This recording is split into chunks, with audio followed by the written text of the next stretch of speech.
Welcome, everybody. I'm Chef AJ, and you're listening to Healthy Living with Chef AJ. I have a very special guest tonight, somebody who I've learned so much from and who's influenced my work.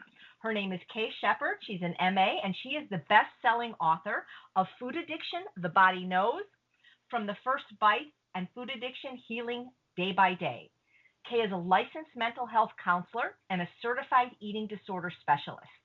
She conducts stabilization programs, retreats, and workshops for food addicts worldwide. Since the beginning of her own recovery in 1977, Kay has helped thousands of people live happy and healthy lives by following her comprehensive recovery program.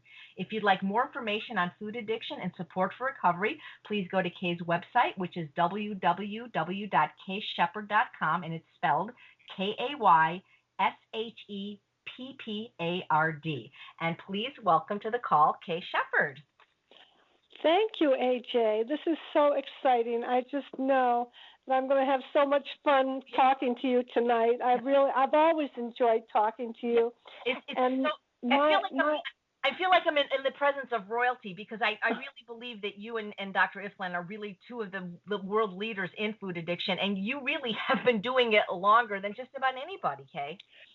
38 years. Yep, I started 38 years ago. That's longer than some of our listeners have been alive. And I hear that all the time. I hear that. Oh, that's older than I am.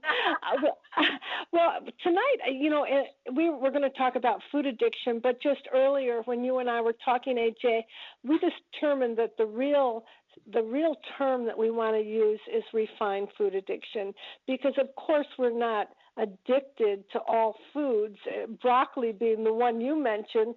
We're not really addicted to whole foods. We're addicted to refined and processed foods.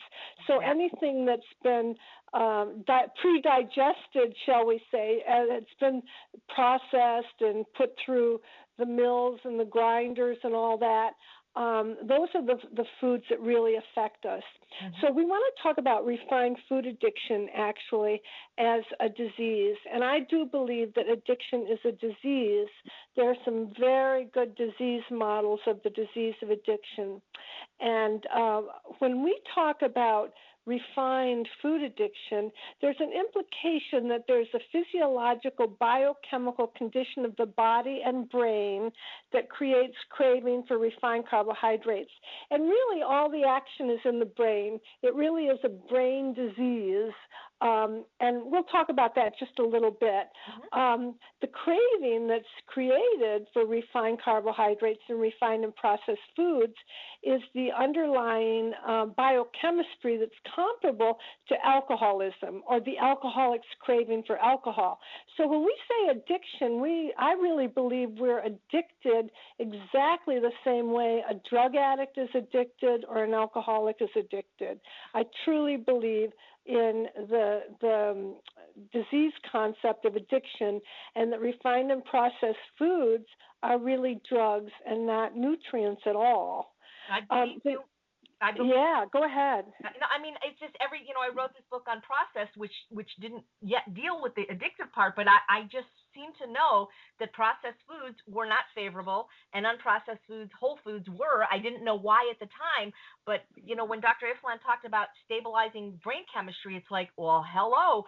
I totally believe what you're saying. I know that there's a lot of lay people that don't believe it's real and even some medical people that don't believe it's real, but all of us who suffer from it, we sure know it's real. And would you talk a little bit about your story? Because I want everybody to buy your book. I tell my private clients to read both of your books, or at least the first one, The Body Knows, because when I read that book, it was like, oh, finally somebody understands what it's like to feel in my brain. Like I felt like finally, like I wasn't alone. Somebody understood me. Somebody wasn't being dismissive. Oh yeah, well, sugar's not addictive, because if you're not addicted to it, sure, it's not addictive. If you go to some doctor that's not addictive, he'll tell you it's not addictive. So how did you get involved in this? Tell us a little bit about your story, because it's very compelling. Oh, I'd love to tell my story. And I just wanted to make one point about that comparison to alcoholism, because the need, and here's the why of it. I was talking to somebody earlier that said, why? Or what? What do we do? What do we do? And what we do is abstain from the addictive substances. And that's what alcoholics do in recovery. That's what food addicts do in recovery. And in food addiction, we have to define those foods and be very clear about what's going to trigger. So I would love to tell my story. It was very interesting. I was at a meeting in 1977, January. No, it was actually in the fall, November, before Thanksgiving. And a dear woman named Janet came up to me and she said, do you know you talk about food and diets all the time? And I said, no. So you see, I was totally unaware. I had no awareness. And I said, no, I didn't realize that. And she said, well, you do. Do you know there's a program for that? And I said, I hadn't heard of any such program. Is it 12 steps? Because I already knew I loved 12-step programs.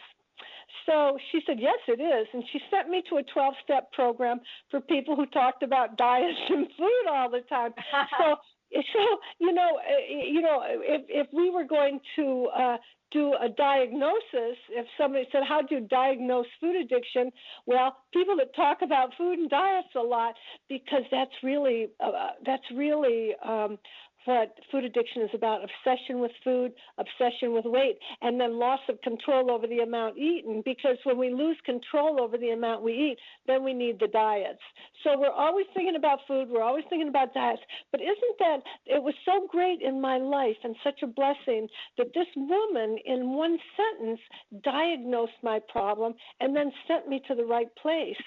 And I did go into a 12-step program that had a food plan, and it was absolutely abstinent from all sugar, flour, and wheat, and volume. We weighed and measured our food, and we did step work. It was definitely a 12-step related program, and I did 12-step work.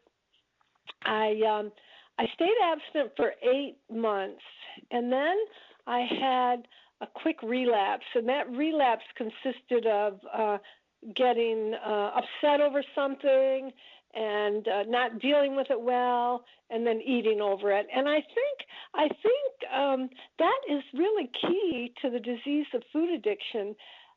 We eat to feel better, and we always feel worse, because those foods that this world tells us are comfort foods are not. They're not very comfort foods. You say, I love it when you say something like that. One bite is never enough, and 1,000 bites is too many. 1,000 is too. 1,000 is not enough, and one is too many. Right. That's what I said backwards. But I love that saying of yours. It's true, because the thing is one of the ways I know that I am, and other people are addicted to whatever their substance is that we can't exercise moderation, because there are people out there that can open up a bag of chips and have a couple, like my husband. Not that he even eats chips, but when he did, or he could have a bag of Oreo cookies and eat one cookie, not the whole sleeve. But if you can't eat just one, then that's not you. Moderation doesn't work for you. No, and if moderation doesn't work, then abstinence is the key. We have to absolutely abstain from all things that'll trigger craving. Remember, we go back to that definition of the disease of the biochemical condition in the body creates craving for refined carbohydrates, high-fat foods. That basically that's the composition of food that we binge on. I always say a donut has it all: sticky, pasty, greasy. We binge on sticky, greasy foods, pasty foods. Right. And when I think of refined carbohydrates like donuts, cake, things like that, I think of rolling them up in a ball in my finger, and what would I have? A little ball of paste, greasy paste. It's really horrible. I have to say, I have been eating whole, good food for so long that the foods that might be attractive to other people, the so-called comfort foods, or the so-called sweets and desserts, and people call them goodies. I don't call them goodies. I call them poison. Me too. I call them destructive. I literally see that, that symbol on the pirate ship flag, the skull and crossbones. When I Yes. think of alcohol, when I think of flour or sugar or even, like peanut butter, that's what I see now, because as you know, I'm a pastry chef in recovery, and what a perfect job for a food addict, right? To become a pastry chef so that I'm working. And one day, Kay, I had an epiphany. I was working at the restaurant. I was a executive vegan pastry chef at a restaurant, and one night the dishwasher wasn't there, and I had to do my own dishes, God forbid, right? But I did. And the water is very, very hot at restaurants, much hotter than you'd ever get out of your faucet. And I was doing a buttercream, a vanilla buttercream with non-hydrogenated. It was vegan, so it was healthy, right? Well, not really, but with like a shortening type thing to make the white frosting and powdered sugar.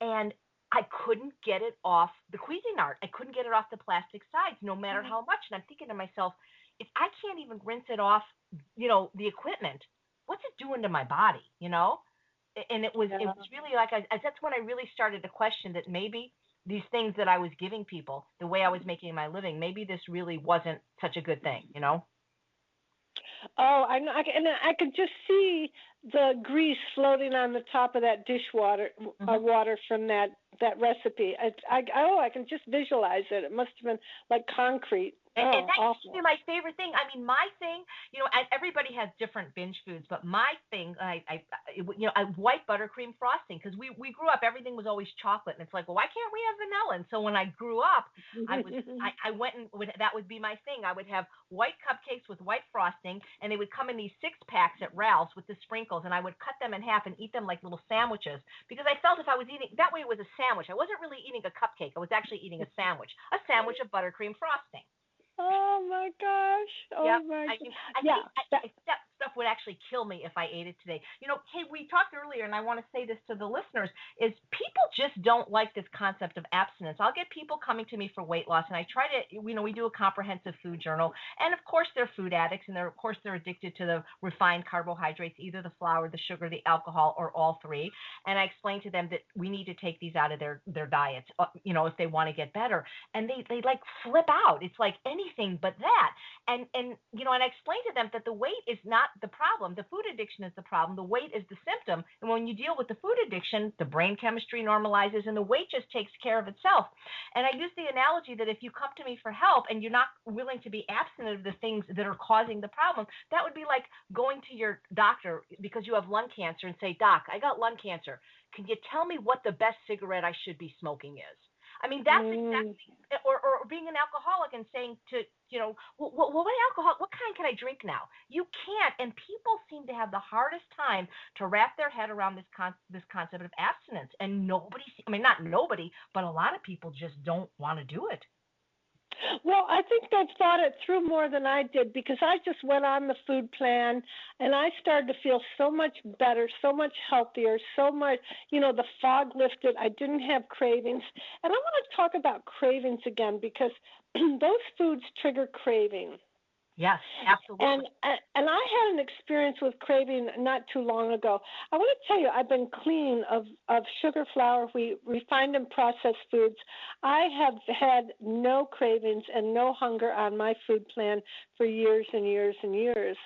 Well, I had a little experience at the dentist, and she said, I need to wash your mouth out with this mouthwash.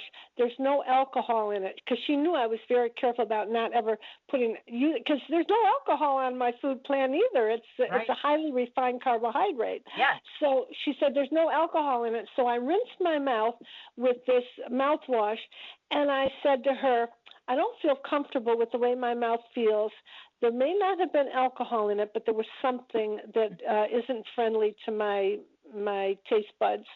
I said, please, let's rinse. So we thoroughly rinsed my mouth with water. At 3:00 that afternoon, several hours after that experience, I had such a powerful craving. I didn't know what I was going to do. I said, what happened to my program? What happened to all my years of peace? What happened here? And, I didn't even think of the mouthwash until the next day. But the next day, when that horrible, powerful craving. I mean, my whole world was, get something to eat now.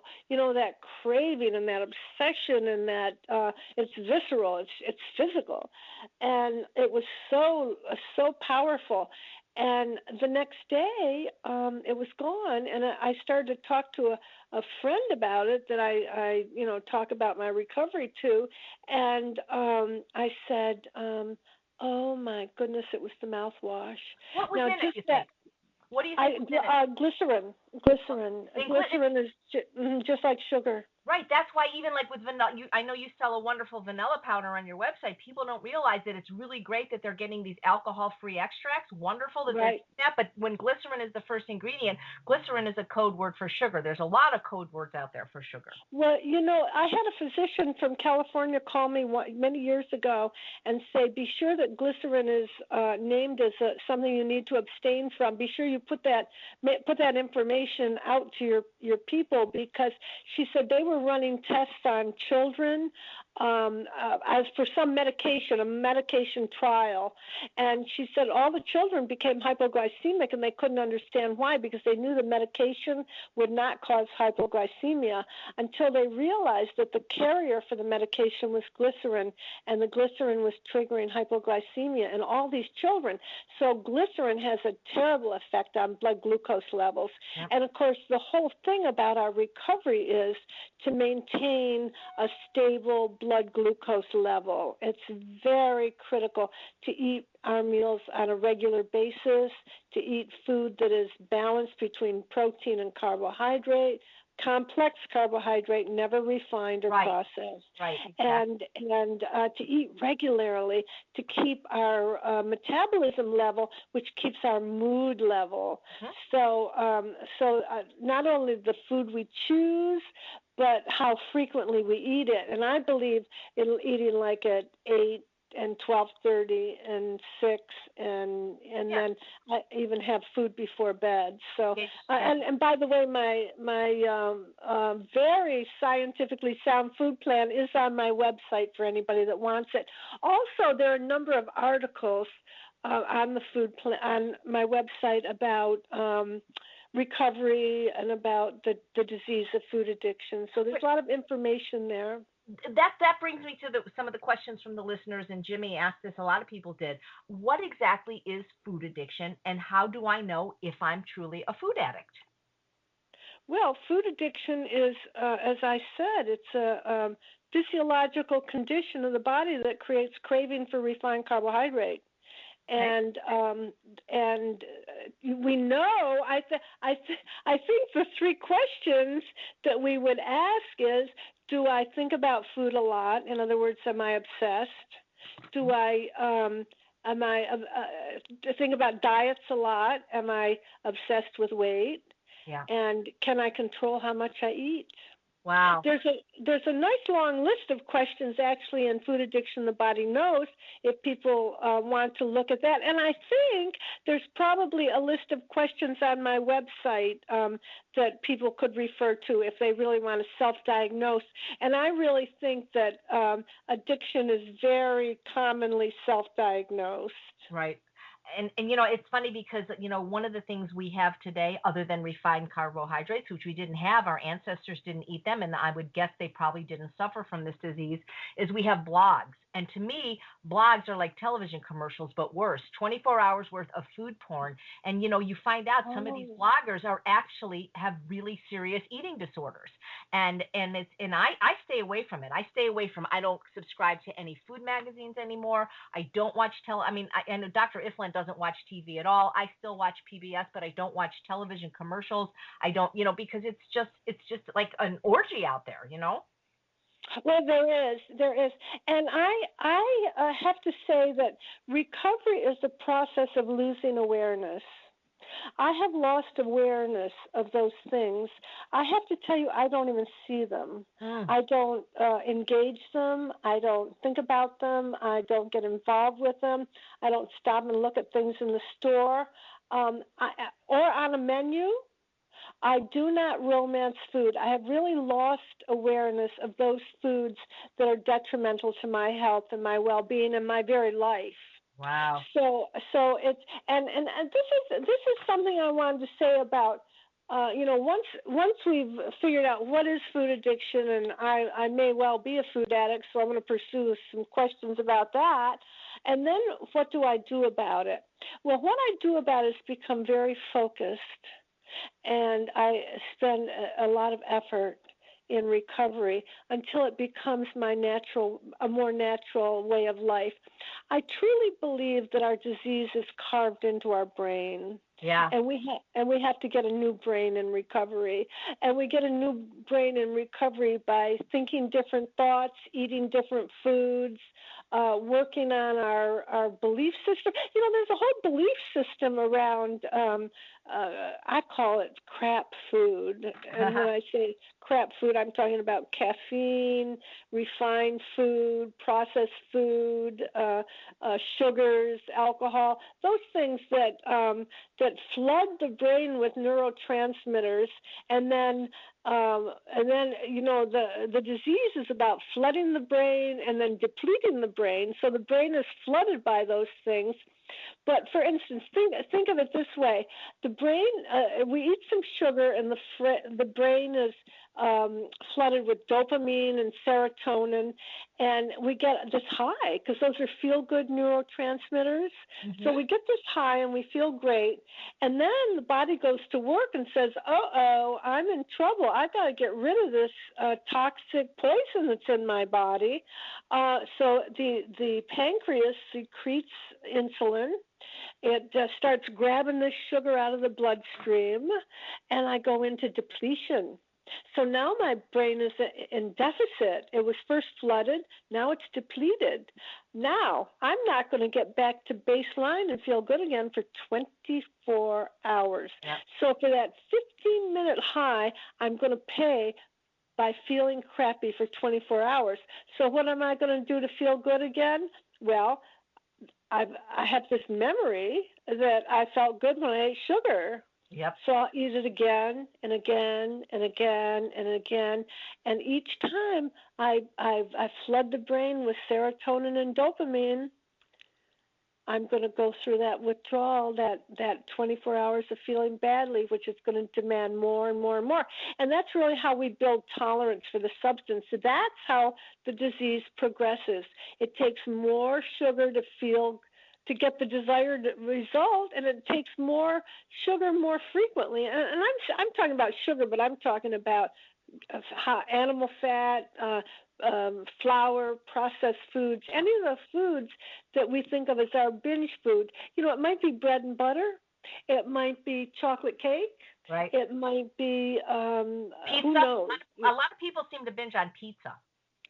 Oh, sure. Well, pizza. One time I had a client in my private practice, and he was a pizza addict, and he was a delightful fella. And one day he brought me in the list of ingredients from the pizza place where he used to get his pizza.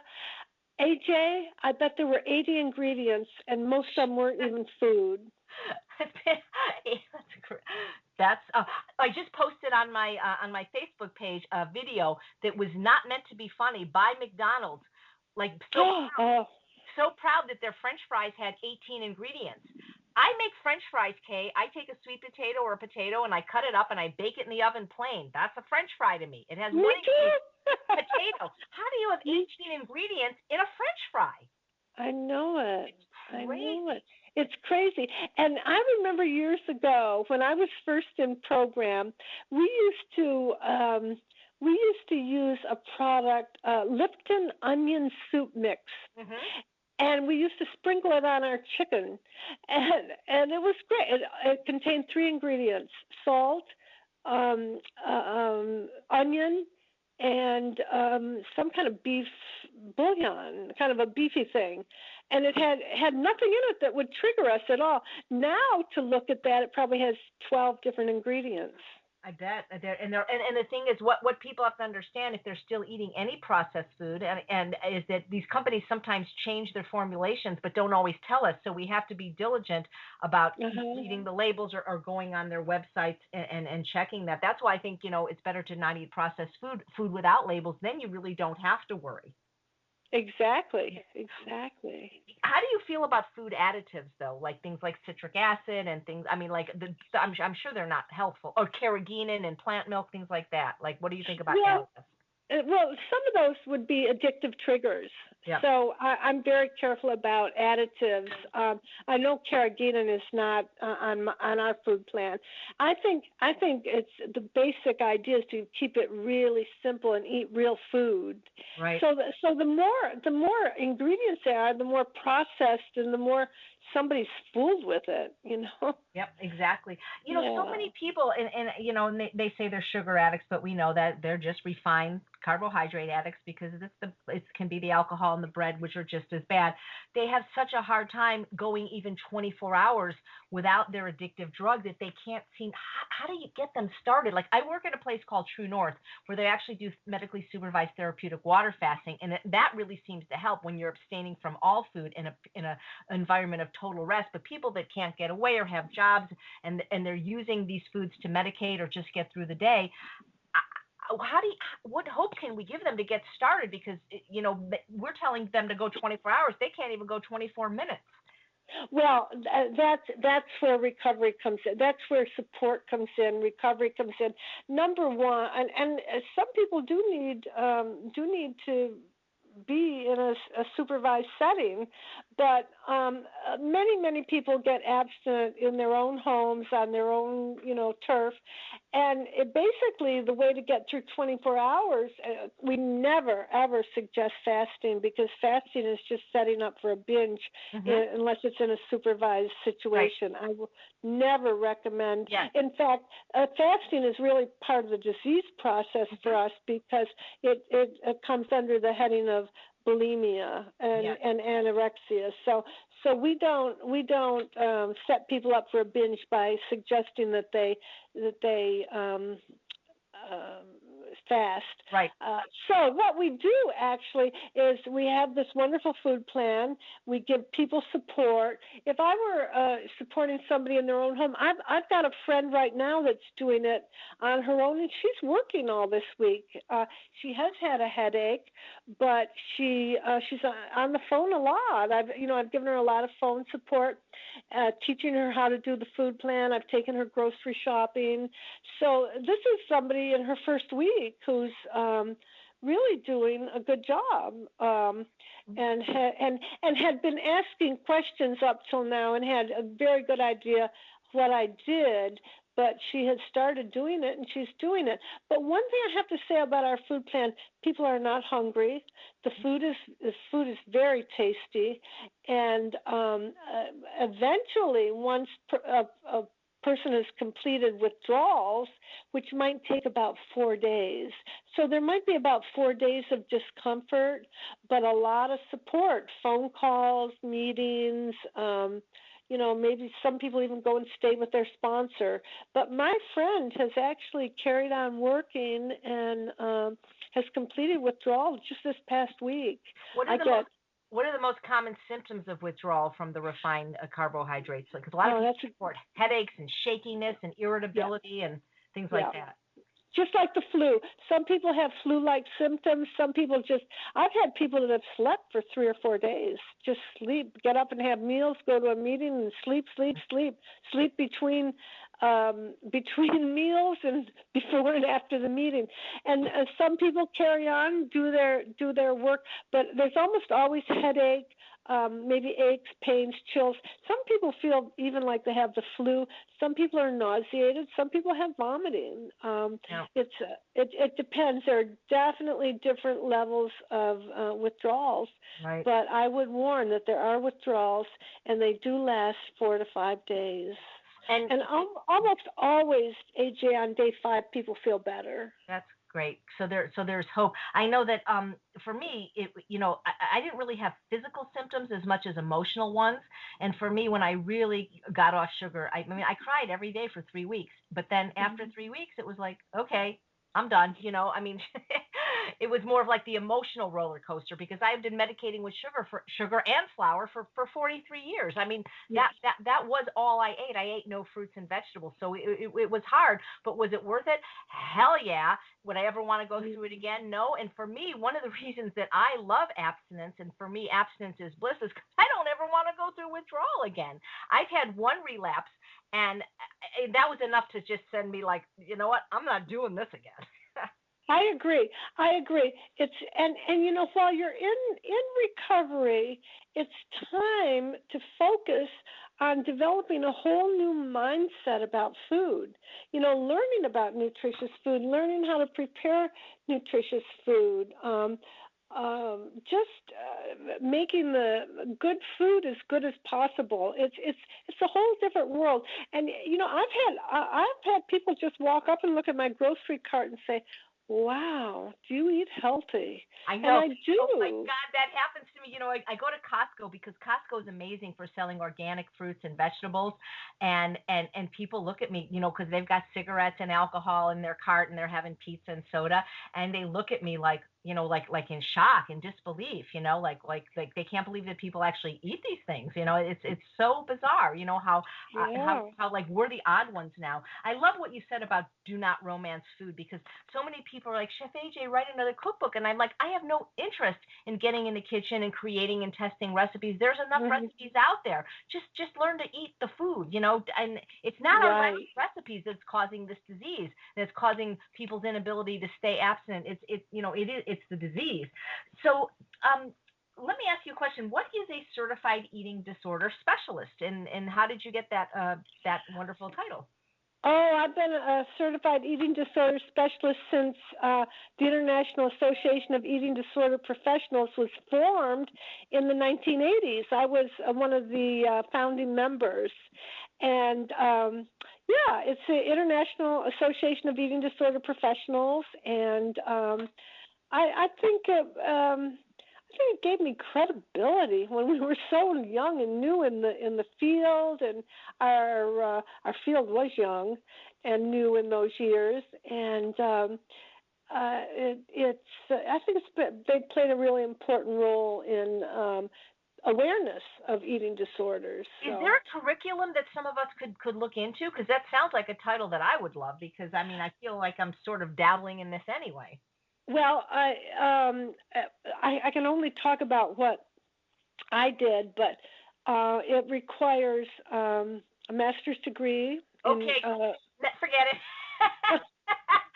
in the in counseling or psychology field, and 2 years of experience in treatment of eating disorders, which I at that time had worked in treatment centers for a number of years, so I was well qualified when they set up the standards for certification. And then we have to earn a certain number of CEUs every year. Wow. So just like my licensure and my certification, and I'm also certified to do e-therapy over the phone and on internet. So all of that requires continuing education. Yeah. So that's my those are my credentials. They're impressive. It sounds fantastic. You know, we tell people to get off the sugar and flour. We just say, well, okay, we'll stop eating it. But with caffeine, do you recommend people just stop, or is it better for them to, you know, because we don't want them to titrate sugar, meaning like if they're a sugar addict, we don't want them to switch from, you know, brown sugar to coconut sugar, or from wheat flour to white flour. But with caffeine, isn't it better to go a little bit more slowly maybe, and then just to stop drinking it overnight? You know, that just came up. That discussion just came up on our Facebook page. We have a Facebook community, Breaking Free from Food Addiction, and that discussion just came up. As an addictions professional, and I've been in the field of addictions for 48 years. We never believed that tapering off was a good idea. We always believe that tapering off was really tapering on, so that people weren't so successful with that. There were some people that were giving some advice about tapering off, and I asked them to please send me their experience because I wanted to know if they were successful doing that, and nobody sent me any information at all. I don't know that tapering off is successful. It may be, but I take people off of everything cold turkey, so it's all over and done with in That's true. 4 days. It's true, but that's the thing. I think a lot of people are afraid of experiencing any of this discomfort. But then I ask you, how uncomfortable is your life right now, carrying that extra weight, carrying that food obsession, and just knowing you're not eating, food that's going to, contribute to your health and well-being. So sometimes it's a small price to pay to have a few days of discomfort for a lifetime of ease. Well, we say short-term pain, long-term gain. Yeah. And the truth be known, it's not just the obesity and all of the discomfort and the headache. We get headaches from a binge. We get hangovers from a binge. Yeah.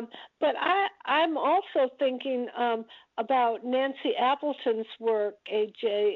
She's going to be on the show very soon. She had to cancel, but we were supposed to do her last week. She says to say hello. She's a dear friend of yours. Oh, she's a wonderful and dear woman. I love her to pieces.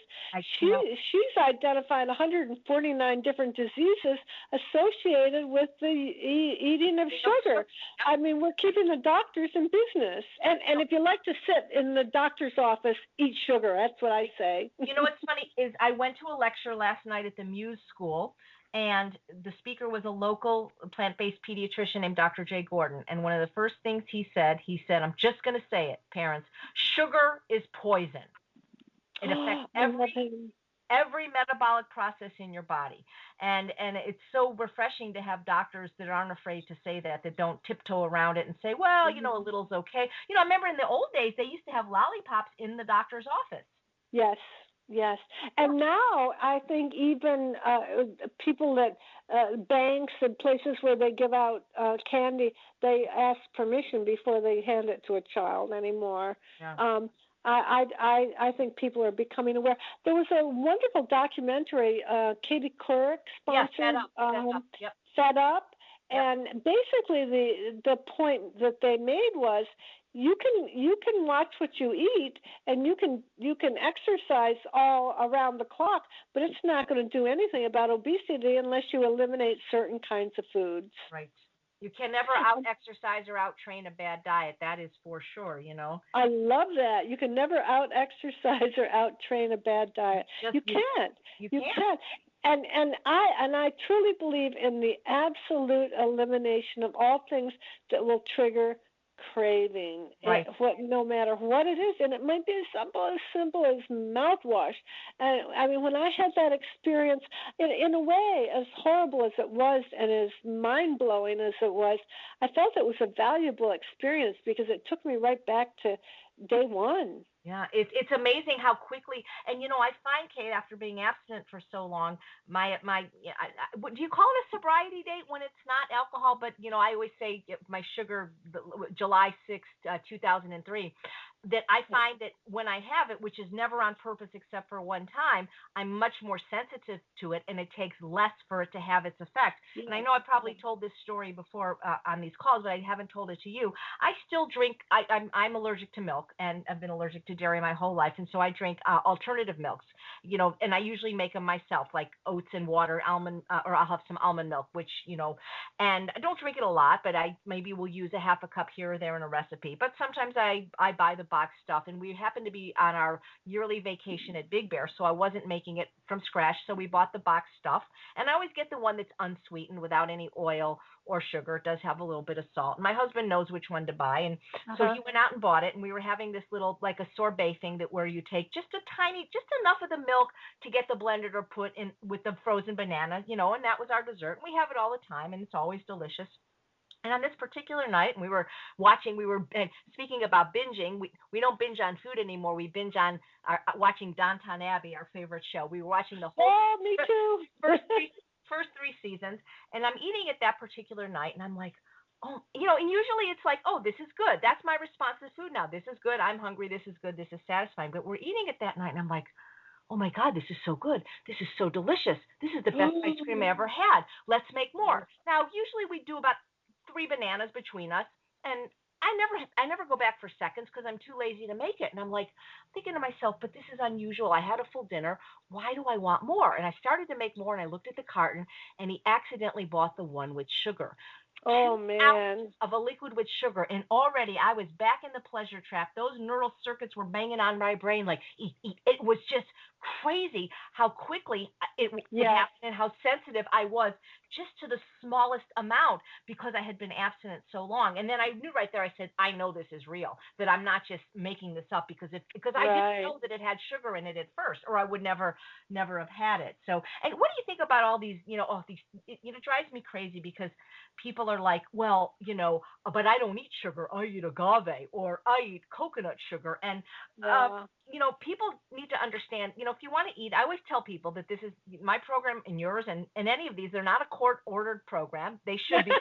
Exactly. And you have free will, but I find, tell me if you find this, that addicts love to bargain, and so yeah, Mhm. okay, well, they'll give up white sugar, but it's okay because now they have all these other names for sugar.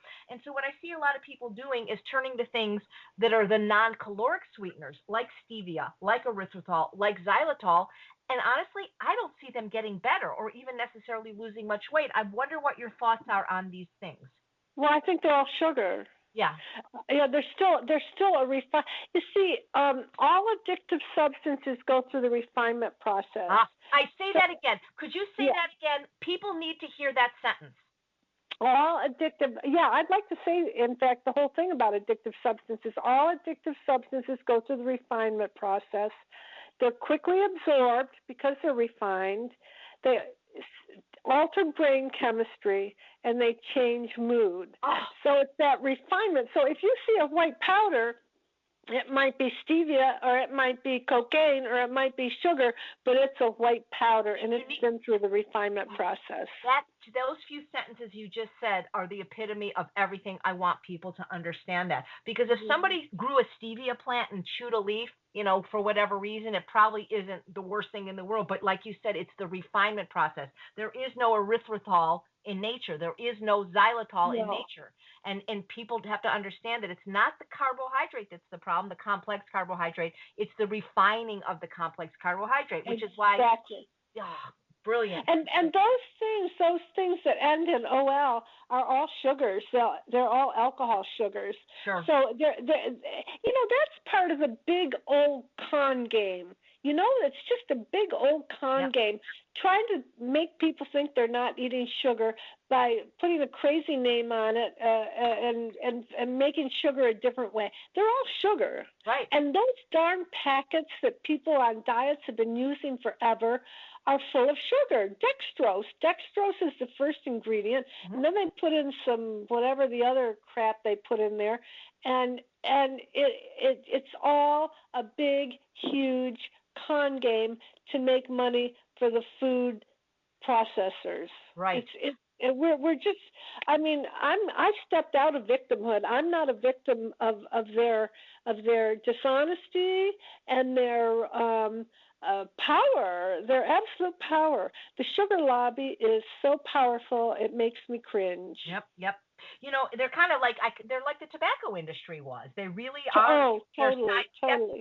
And I think when we talk about these things that end in OL, the erythritol, the xylitol, the mannitol, sorbitol, and even stevia, even though it doesn't end in OL, is I think in some ways they're worse because people are. I have a partner named John Pierre, and he always says, "Are you fueling yourself or are you fooling yourself?" And I think when the people eat these fake sugars, that they're fooling themselves because as bad as sugar is, at least it has some calories. So it has some level of satiation. But these 0-calorie sweeteners, your tongue tastes sweet. Your brain thinks it's going to get something and never gets anything.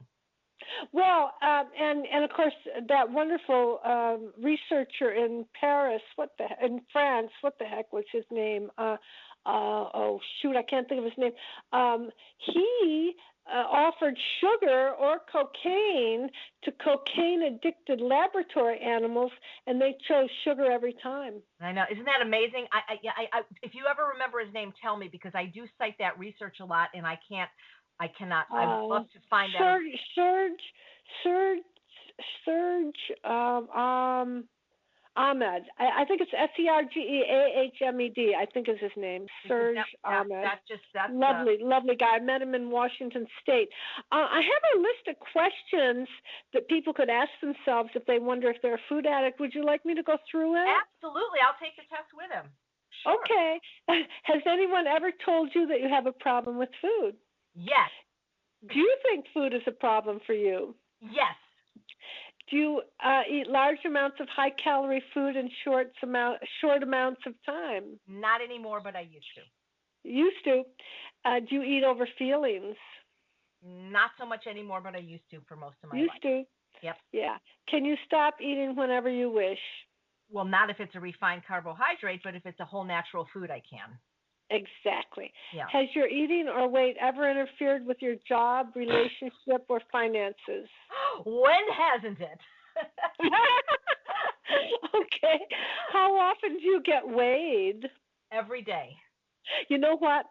I knew I was a food addict today. I had my annual checkup at my physician's, and when I stepped on the scale, I said, "Wait a minute! I have to take everything off I can remove." That's right.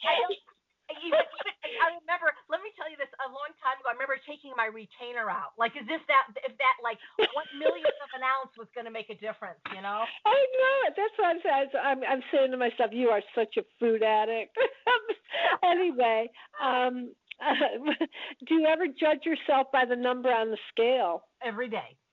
You know, there's that cute little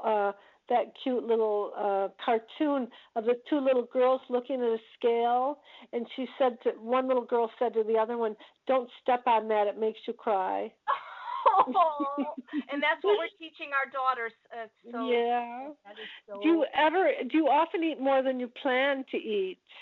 Not anymore, but when I ate the other way, always. Yeah. Have you hidden food or eaten in secret? The story of my disease. Oh my God! One time, I could tell you such an embarrassing story. It was my veterinarian, and he'd come over to this open house. I mean, I had candy hidden everywhere, and it was like if anybody touched my stuff, I would be really mad. Oh, I can't wait for the next question, AJ. Uh-oh. Have you ever become angry when someone eats your food? You have put aside for yourself. One time I had these potato chips that were covered in half dark chocolate and half white chocolate, and they were like really expensive. And oh boy, did I get angry. Boy, did I. Oh, you know, and they were hidden. That's the thing. It's like it was hidden. Who takes people's food that's hidden? Some diabolical person that doesn't know the power of a food addiction.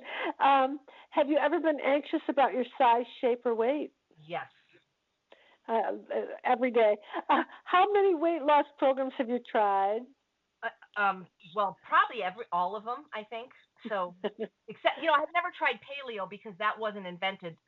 Exactly. It came along too late. Right. But other than that, everything. I remember the Stillman diet, my grandfather was a physician. I remember the grapefruit diet. I remember the cabbage soup diet. I remember, a lot of them, being on them. So, yeah. Oh, terrible. Yep. So list the ways you've attempted to lose weight. You've just done that. Do you manipulate ways to be alone so that you can eat privately? Not anymore. Not anymore. That was the story of my disease of food addiction. I'd either be in the car or stay up late at night, or when I'd be home alone. That's when I would do all my eating. I never ate in front of anybody. My husband said to me one time, "I don't know why you're overweight. You eat like a bird." That is so funny because I think that all these addictive diseases exist in isolation, and that's why community is so important. I had a mother and a brother who passed away, and I believe it was from this disease. Their death certificates may have said other things, but I know because they were morbidly obese that they were food addicts. And I remember my mother was, I never saw her eat. And if she did, it was very moderate. But obviously she was eating something. And then, we would find the quarter pounder with cheese wrappers in her car and the M&M peanuts because I don't think people really truly binge in front of people because there's so much shame already involved. And it's just, it is a disease of isolation. I had a hospital patient one time in one of my food addiction programs, and she was a school teacher, and she kept M&Ms in her pocket, and she just ate them one by one. I mean, a steady flow. She could keep those going because they're so tiny. She could just keep those in her mouth all the time. Yep. And she said, and when she told me how much money she spent on M&Ms in a week or a month, it was mind-boggling. It was in the hundreds and hundreds and hundreds of dollars that she spent just to keep those M&Ms going. So there's a good tip for staying in the disease. Yeah, exactly. Yeah, so, buy monster candies. Exactly. Do your friends and companions overeat or binge eat? Birds of a feather flock together. We usually, eat with people that eat like us. Yeah, I'm going to have to say no to that one. I guess I was blessed to not have that, no. That would be my only true no, probably, Yeah, I pretty much your family did, though.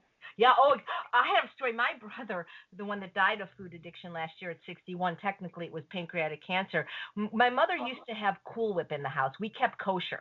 And so Cool Whip is Cool Whip is basically all chemicals, but it's non-dairy. So, Jews can eat it because it's right. Yes. It's full of chemicals and full of sugar. And she always used to have it in the freezer because you would defrost it if company came at the last minute. And I thought it tasted like chemicals. I never eat it, but the Cool Whip would disappear, but there would still be a little bit in there. And we couldn't figure out what was happening to the Cool Whip. And so I remember, this is the other thing I think food addicts do. My brother would blame the cleaning lady. And we're thinking, why would the cleaning lady eat frozen Cool Whip? But that's what they do. They sneak food, Yeah. Yeah. Oh, my, yes. Yeah. Oh, it was always somebody else. Yeah, exactly. So, and then the last question here is, how often do you overeat?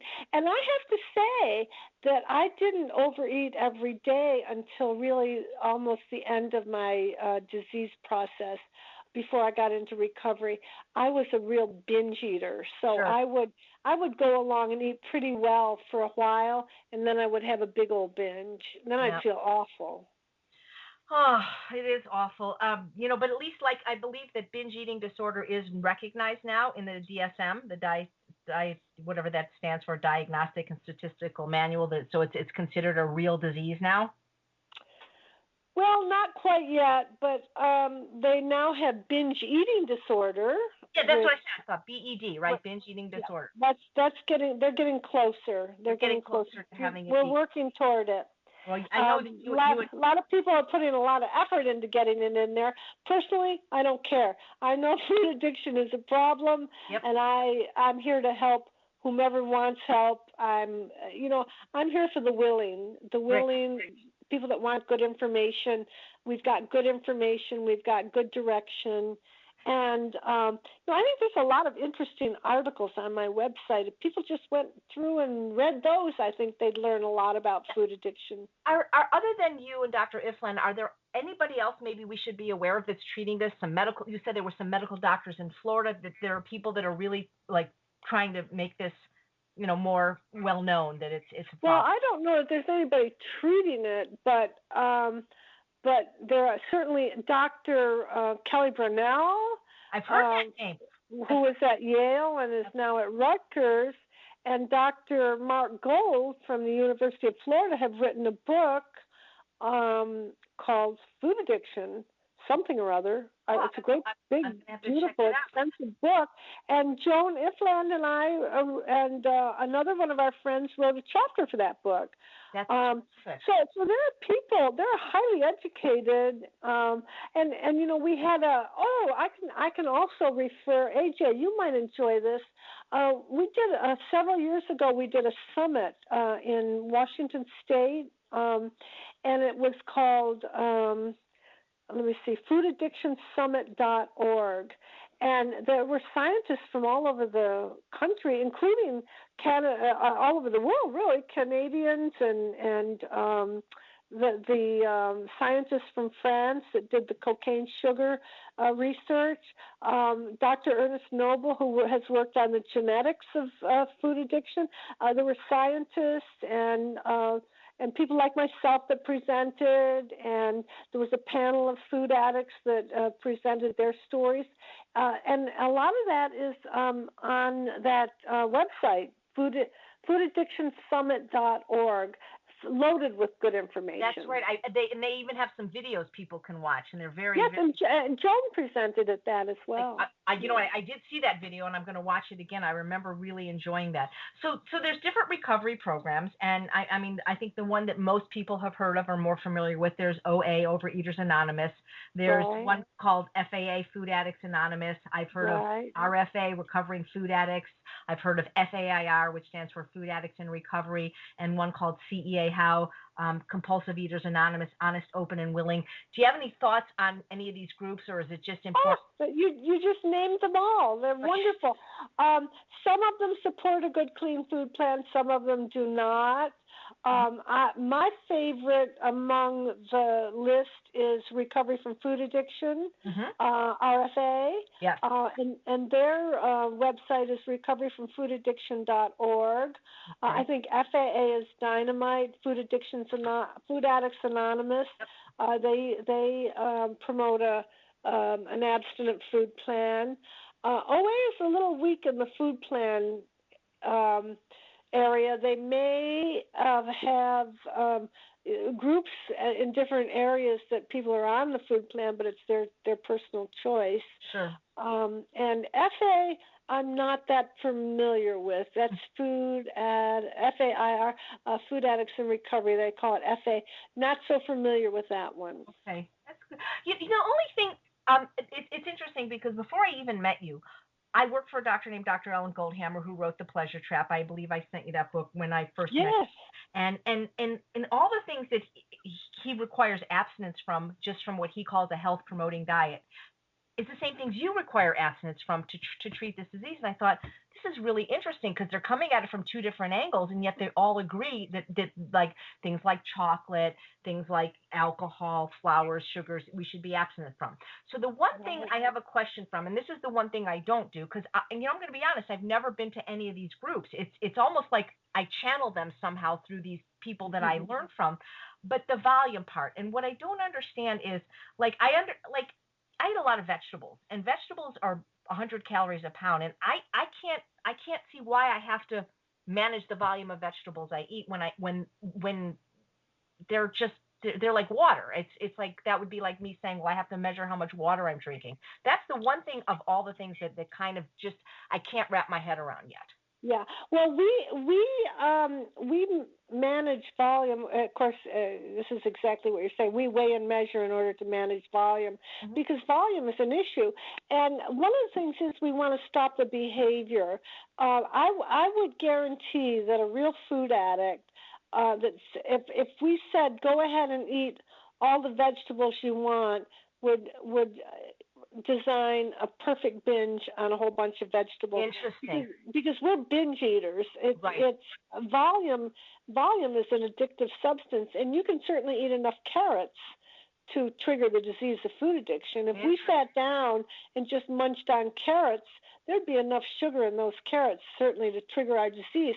The thing is, we don't know how many. I don't know if 2 cups of carrots. I know 2 cups of carrots would not trigger my disease. Right. But would 4 cups of carrots trigger my disease? I don't know. So I'm not going to wander into the world of I don't know. I'm going to do what I can to manage my food in order to manage my behavior. And I know if somebody said you could have all the vegetables you want, I would sit down and binge on radishes or beets or Thanks thank you for explaining that, because like I said, I've never been to a program, and that was the one thing, even though I've read your books, that I didn't quite understand. Do you think that it sort of exists on a spectrum, meaning that our brains are a little bit different, and so that what may be a trigger food and cause cravings for one may not be another? And the reason I want to say this is because when I first was introduced to your work, and you said, well, you shouldn't eat the high sugar fruits like bananas and grapes. Dates I can understand, but I'm like, how could you not eat bananas? And I thought, that's crazy. Bananas are a whole natural food. And I personally don't have a problem with bananas. I can go months without them. I can eat one banana. I can eat two bananas.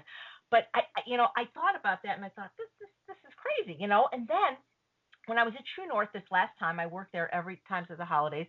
I met two people who are recovering food addicts, two of the worst I've ever met, and they do follow a plant-based diet. They both weighed about 340 pounds and have lost more than half their weight. And and we were doing something with bananas, and they didn't want to eat it. And I'm like, well, what's the matter?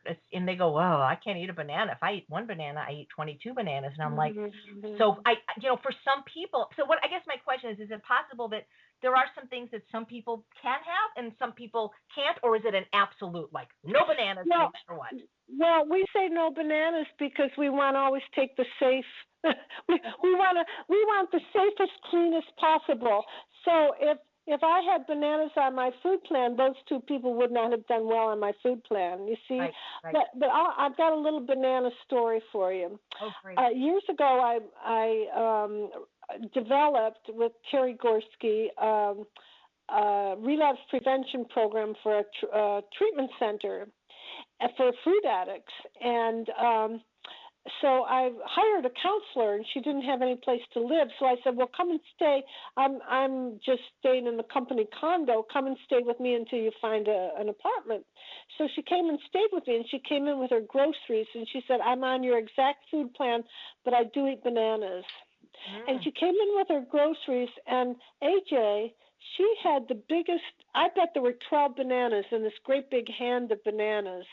And I thought, why would anybody buy so many bananas? We only have 2 fruits a day. Yeah. It didn't make any sense to me. I mean, I have apples and pears and strawberries and blueberries and peaches, and and I don't buy 12 peaches.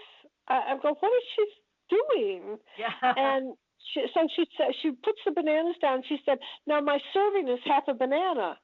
And I'm going, well, that's Weight Watchers. Yeah. Well, that was a Weight Watcher thing. Yeah. We had half a banana on Weight Watchers. I remembered that. Right. And so I watched her, and she had a banana every single time she was going to have a fruit. And every time she had a banana, it got bigger and bigger and bigger. She was not eating half a banana, and she was eating 2 bananas a day every day. And I looked at her, and I said, I never told her. I didn't correct her. It was none of my business. But I thought, if you think bananas are safe for you, you're wrong. Yeah.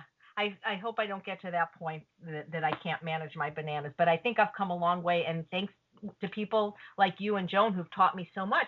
It's been this hour has flown. But before we say goodbye, why don't you tell everyone about the retreats and the workshops you do? Because I know you have one coming up.